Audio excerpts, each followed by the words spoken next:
আমার পোস্ট করা এসআইআর কেন্দ্রিক ভিডিওগুলোতে আপনারা অসংখ্য প্রশ্ন রেখেছেন। এই প্রশ্নগুলোর মধ্যে অনেকগুলো খুবই গুরুত্বপূর্ণ প্রশ্ন, তার উত্তর জানাও অত্যন্ত জরুরি। এ কারণে একাধিক প্রশ্ন আমি তুলেছি, যেগুলোর উত্তর আমি এখন আলোচনা করব। এ প্রসঙ্গে বলে রাখি, একই প্রশ্ন একাধিক ব্যক্তির ক্ষেত্রে এবং তার উত্তরটাও সামগ্রিকভাবে প্রযোজ্য হতে পারে। অতএব ব্যক্তিগতভাবে সবার প্রশ্নের নাম ধরে উত্তর না দিয়ে সামগ্রিক ক্ষেত্রে যেগুলো প্রযোজ্য সেই প্রশ্নগুলো আমি তুলছি এবং উত্তরগুলো আলোচনা করছি। ভালো করে শুনে দেখুন, দেখবেন এসআইআর কেন্দ্রিক যে সমস্ত প্রশ্নগুলো বর্তমানে উদয় হচ্ছে তার 90% আপনার মন থেকে উবে যাবে, আপনি টেনশন মুক্ত হবেন। প্রথম বার্তাটি হচ্ছে সাপ্লিমেন্টারি তালিকা নিয়ে। আজকেও সুপ্রিম কোর্ট জানিয়ে দিল আধার কার্ডকে পরিচয়পত্র হিসেবে গ্রহণ করা যাবে এবং জন্মের প্রমাণপত্র হিসেবে মাধ্যমিকের অ্যাডমিটকে গ্রহণ করতে হবে। এই দুটো আজকেও বলেছে। অতএব যারা আধার কার্ড পরিচয়পত্র হিসেবে দিয়েছেন এবং মাধ্যমিকের অ্যাডমিট অ্যাজ আ নথি হিসেবে দিয়েছেন, তারা লজিক্যাল ডিসক্রিপেন্সির ক্ষেত্রে তারা মোটামুটি নিশ্চিত থাকুন। এখানে আরেকটা ব্যাপার ক্ল্যারিফাই করা দরকার। অনেকে খুব আতঙ্কিত আছেন এবং প্রশ্নগুলো করছেন যে দাদা, পরবর্তীতে বিএলও আমার কাছে আধার কার্ড চেয়ে নিয়ে গিয়েছে, কিংবা আমি লজিক্যাল ডিসক্রিপেন্সিতে শুধুমাত্র আধার কার্ডটা জমা করেছি, আমার কি নাম থাকবে? দেখুন, আমাদের যেটা জানতে হবে সেটা হচ্ছে এসআইআর 2026 ফাইনাল তালিকাটা পাবলিশ করবে এইভাবে 2002-এ যারা রয়েছে তাদের নাম থাকছে, এবং দ্বিতীয়ত ওনার নামের সাথে যারা প্রজেনি লিঙ্কেজ করেছে ওনারা থাকছে। যারা 2002-এর তালিকায় স্বয়ং রয়েছে ওনাদের তেমন কিছু প্রমাণের দরকার নেই, যদি নামে বড়সড় কোনো ভুল না থাকে।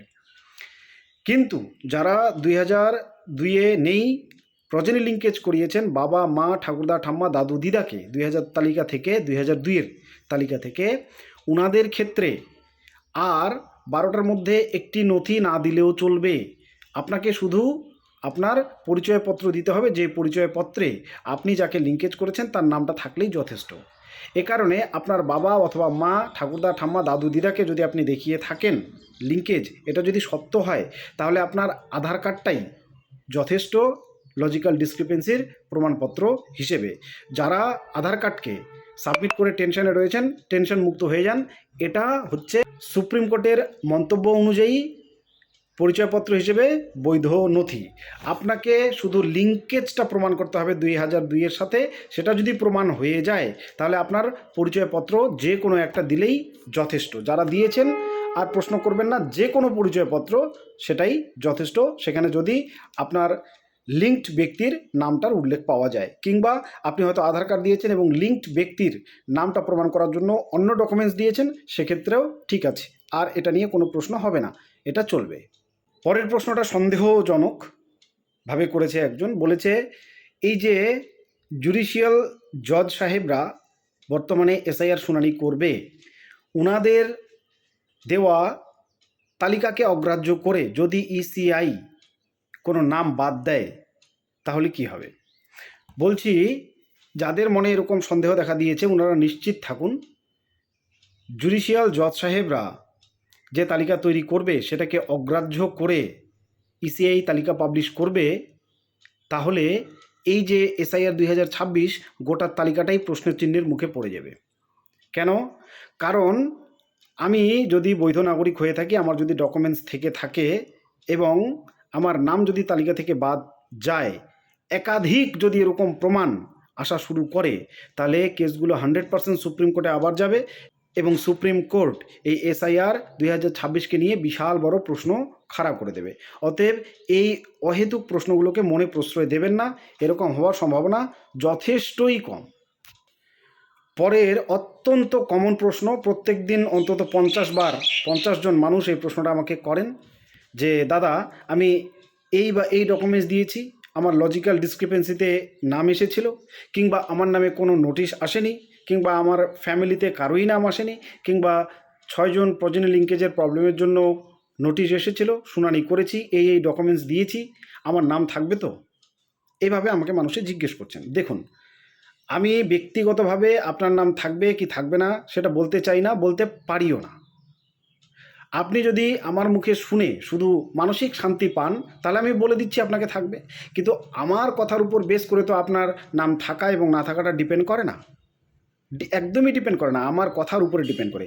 আমি শুধু যে বিষয়গুলো সামনে উঠে আসে, যে নোটিশগুলো আসে, সেগুলো নিয়ে আলোচনা করি, যেটা যুক্তিসঙ্গত হয় সেটাই আপনাদের সামনে বলি। আপনার নাম থাকবে কি থাকবে না এটা বলা পসিবল না।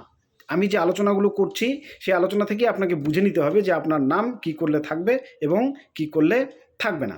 আমাকে ডাইরেক্ট আপনারা জানতে চাচ্ছেন, আমার মুখ থেকে শুনতে চাচ্ছেন যে আমার নামটা থাকবে কি থাকবে না। দেখুন, যে নিয়ম নীতিগুলো বলেছি এবং আজও বলছি, এই নিয়ম নীতিগুলো যদি আপনি মেনে চলেন, এই ডকুমেন্টস যদি আপনি সাবমিট করেন, তাহলে নিয়ম বলছে তাহলে আপনার নাম থাকবে ফাইনাল তালিকায়, এবং এর বহির্ভূত যদি হয় তাহলে আপনার নাম থাকবে না। এটা নিয়ম, SIR 2026-এর এগুলো নিয়ম, কিন্তু ব্যতিক্রম হতেই পারে, আমি বলার পরেও হতে পারে। আমি যদি বলে দিই আপনার নাম থাকবে, তারপরে আপনার নাম না থাকতে পারে। আমি যদি বলে দিই যে আপনার নাম থাকবে না, তারপরে আপনার নাম কিন্তু তালিকায় থাকতে পারে। বোঝা গেল তো? আমার বলার উপরে এটা ডিপেন্ড করে না, শুধুমাত্র আপনার শুনানি কেমন হয়েছে এবং বর্তমানে SIR প্রক্রিয়া যেদিকে এগোচ্ছে তার উপরে ডিপেন্ড করে আপনার নামটা থাকবে কি থাকবে না। অনেকে এবার জানতে চাইছেন, আমার নামে, আমাদের পরিবারের নামে কারো নামে নোটিশ ইস্যু হয়নি, তাহলে আমার নামটা কি ফাইনাল লিস্টে চলে গিয়েছে আমার কাছে জানতে চাইছে। এগুলোই তো আলোচনা করছি। নিয়ম এটাই রয়েছে, যদি কোনো নোটিশ ইস্যু না হয় তার মানে ফাউন্ড এলিজেবল এই তালিকায় আপনি রয়েছেন, কিংবা আদার্স ক্যাটাগরিতে রয়েছেন। এই আদার্স ক্যাটাগরি এবং ফাউন্ড এলিজেবল ইনারা আরওর কাছে, রোল অবজারভারের কাছে অলরেডি গিয়ে নামগুলো রেস্ট করছে। আমার কাছে জানার কিছু নেই যে দাদা আমার নাম ফাইনাল তালিকায় থাকবে কি থাকবে না, কারণ ফাইনাল তালিকাটা আমি তৈরি করব না, আই এম নট RO। বোঝা গেল? আমি শুধু নিয়ম নীতিগুলো এবং যে আপডেটগুলো আসছে সেগুলো আপনাদেরকে জানাই, আমার বলার উপরে কোনো কিছু ডিপেন্ড করে না। তবে যদি নোটিশ না এসে থাকে কোনো কিছু, তার মানে আমি বলেইছি যে ফাউন্ড ওকে, ফাউন্ড এলিজেবল এবং আদার্স। যদিও এই যে আদার্স ক্যাটাগরিতে যারা রয়েছে ইনাদের অনেকের নামে কিন্তু রেড ফ্ল্যাগ রয়েছে। এই রেড ফ্ল্যাগ মানে ভয়ের কিছু নেই, এই যে রেড ফ্ল্যাগ রয়েছে এগুলো নিয়ে আরও এখনও ফাইনাল সিদ্ধান্ত নেয়নি। এই যে জুডিশিয়াল জজ সাহেবরা আসলেন, SIR প্রক্রিয়ায় যুক্ত হলেন, ওনারা কিন্তু এই কেসটাও দেখবেন যাদের নামে রেড ফ্ল্যাগ রয়েছে। যদিও এদের এই রেড ফ্ল্যাগগুলো কোনো ব্যাপারই না, যদি ব্যাপার হতো তাহলে ইনারা ফাইনাল তালিকায় চলে যেত না। ফাইনাল তালিকায় গিয়ে ইনারা রেস্ট করছে, শুধু একটা ওকে বাটন প্রেস করা বাকি। যদি ওকে বাটন প্রেস করে দেয় তাহলে হয়ে গেল। এবং এই ওকে বাটন প্রেস করাটা আর দেরি করা চলবে না, কারণ জজ সাহেবরা মাঠে নেমে পড়েছে এবং যত দ্রুত সম্ভব 28 তারিখের আগে এই কাজগুলোকে করে ফেলতে হবে। তার সঙ্গে যতগুলো পেন্ডিং কেসেস রয়েছে সেগুলো যতটা পারা যায় তারা সমাধান করে দেবে। অনেকে বারবার অভিযোগ করছেন আমাকে আমার BLO কিছু জানাচ্ছে না, বা আমি BLO মারফত জানতে পারছি না, তাহলে আমি কি করে বুঝবো আমার নামে রোল ব্যাক এসেছে কিনা, কিংবা ডকুমেন্ট টু বি রিভিউড এসেছে কিনা। আমি বলছি আপনার জানার কোনো প্রয়োজনই নেই। যদি প্রয়োজন হয় BLO অবশ্যই আপনাকে জানাবে, অতি অবশ্যই জানাবে। এই দায়টা BLO, ERO, AEROদের। আপনি নিশ্চিত থাকুন, আপনাকে যখন ডাকবে আপনি যাবেন। আপনার বর্তমানে জানার কোনো দরকার নেই যে আপনার নামে রোল ব্যাক এসেছে নাকি ডকুমেন্ট টু বি রিভিউ এসেছে। যদি এসেও থাকে এটা BLO, ERO, AEROরা দায়িত্ব নিয়ে সমাধান করে দিচ্ছে, আপনাকে ইনভলভ করার প্রয়োজন পড়ছে না। যাদের প্রয়োজন পড়ছে তাদেরকে অতি অবশ্যই BLO ইনফর্ম করছে এবং প্রয়োজনের নথিও চেয়ে নিচ্ছে। বোঝাতে পারলাম? তাহলে এটা নিয়ে অযথা টেনশন করবেন না। এবং আরেকটা জিনিস জেনে রাখুন, অযথা বর্তমানে স্ট্যাটাস চেক খোঁজাখুঁজিটা বন্ধ করুন। এখন আর স্ট্যাটাস চেক করে কিচ্ছু হবে না। আপনি বর্তমানে স্ট্যাটাস চেক করে যা দেখছেন সেটাই ফাইনাল তালিকায় থাকবে, এরকম কিন্তু কোনো ব্যাপার নেই। বর্তমানে আপনি দেখছেন এভরিথিং ইজ ওকে, ফাইনাল তালিকা পাবলিশে আপনার নাম নাও থাকতে পারে, এটা ফাইনাল ডিসিশনের উপরে ডিপেন্ড করে। বোঝাতে পারলাম তো? এখন এই মুহূর্তে আর স্ট্যাটাস খোঁজাখুঁজি করে কোনো লাভ নেই, ওটা বাদ দিন, এখন টেনশন মুক্ত থাকুন, যো হোগা দেখা যায়গা। এবার সাপ্লিমেন্টারি তালিকা নিয়ে একটা সন্দেহজনক প্রশ্ন আমার কাছে এসেছে। আমার কাছে জানতে চেয়েছে যে দাদা, প্রথম যে তালিকাটা প্রকাশিত হবে 28 তারিখে সেখানে থাকাটাই ভালো, কারণ পরবর্তীতে যে সাপ্লিমেন্টারি তালিকা তৈরি হবে ওগুলো হচ্ছে দ্বিতীয় ক্যাটাগরির নাগরিকের পর্যায়ে পড়ে যাবে, এবং পরবর্তীতে যদি আরও কোনো নথি যাচাই প্রক্রিয়া হয় সর্বভারতীয় ক্ষেত্রে নাগরিকপঞ্জির জন্য, সেক্ষেত্রে কিন্তু অসুবিধা হবে ভীষণভাবে। এরকম একটা প্রশ্ন এসেছে আমার কাছে, আমি সম্পূর্ণ হুবহু প্রশ্নটা বললাম না। দেখুন, এরকম কোনো ব্যাপার নেই। সাপ্লিমেন্টারি লিস্ট এবং যে 2026 এসআইআর লিস্ট এটা একটাই লিস্ট, শুধু প্রথমে সবার নামগুলো আসা সম্ভব নয়, প্রসেস তো তাই রয়েছে। আপনি নিজেও ভালো করে জানেন যে একবারে সবার নাম প্রকাশ করা, পাবলিশ করা সম্ভব নয়। অনেকের নাম এখানে ভুলভ্রান্তি থাকবেই, তারা পরবর্তীতে ফিরে আসবেই। তাহলে সাপ্লিমেন্টারি যে তালিকাটা তৈরি হবে সেটা 2026 এসআইআরের পরিপূরক তালিকা। এটা কোনোভাবেই সেকেন্ড ক্যাটাগরির পিপলদেরকে নির্ধারণ করার জন্য তৈরি হবে না। এটাও 2026 এসআইআর তালিকা, এই যে সাপ্লিমেন্টারি তালিকার কথা বলছি। এবং এখানে যারা থাকবেন তাদেরকে নিয়েও নাগরিকপঞ্জির জন্য কোনো ভয়ভীতির কোনো ব্যাপার নেই। এবং ওরকম নিউজ বা নোটিফিকেশন এখনও নেই। অনেকে আমার কাছে জানতে চাইছেন যে এরপরেই কি এনআরসি শুরু হচ্ছে। No news like that till now. এরপরে যে সমস্যাটা এসেছে এটা সত্যি একটা সমস্যা, এবং প্রকৃতপক্ষে অনেক মানুষ এই সমস্যার জন্য জর্জরিত। ওনাদের দুই ভাইয়ের বয়স একই, এবং 6 জন প্রজেনি লিঙ্কেজ সংক্রান্ত নোটিশ আসার পরে এই কেসটা ধরা পড়ে।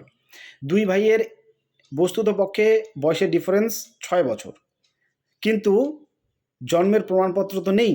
অতএব যে ভোটার কার্ড সেটা একই ডেটে তৈরি হয়েছে, ওই একই ডেটে তৈরি করতে গিয়ে আনুমানিক যে তারিখটা দেওয়া হয়েছে জন্মের বা জন্মের সাল, সেটাই দুই ভাইয়ের ভোটার কার্ডে রয়েছে।